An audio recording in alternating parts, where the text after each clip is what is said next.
Hey, today on the Follow Through, I'm Pastor Fred. Great to have you here. We are going to finish up today and tomorrow, days 39 and 40. Today's 39 in this forgiving challenge. And we're going to talk about your future chapters. A couple of days ago, we said, okay, what are the next couple of chapters, right? Like chapter 2, 3, 4, 5, 6.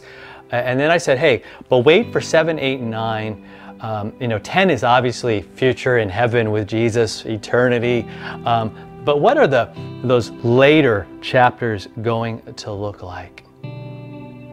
Now let's look at 2 Peter chapter 1, verses 3 to 8, because I wonder if Peter thought there would be any kind of future chapters in his life, right? That it would be just maybe him going back to his old life, going back, right, kind of giving up, and but no.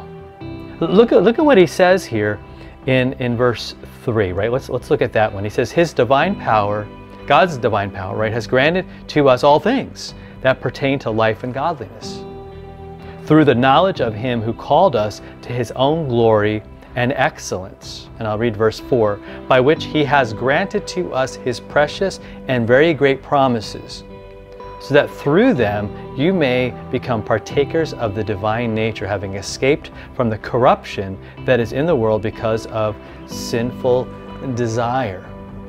So again, we're not living in the past where those sinful desires dictate everything and where they rule. Not at all. We have the promise of God to be with us now.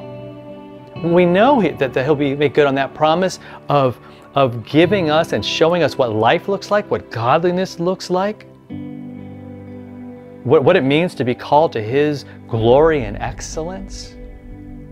See, because I don't know exactly what each of those future things, I'm going to ask you today to go to page 250. Let me get the number here.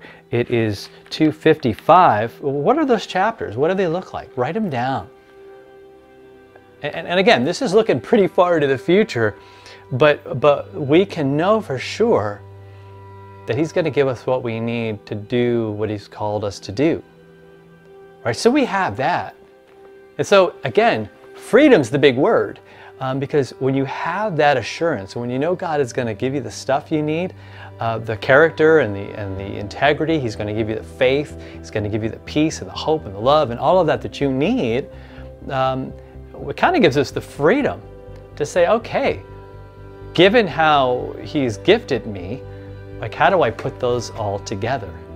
And that could be, I think, instead of being like overwhelming, it can be terribly exciting and like, yes, look what we can do. Look what He's going to do, because it's really all about Him. Because in the end, we can stand back and say, look at how incredible God is. Look where He took me.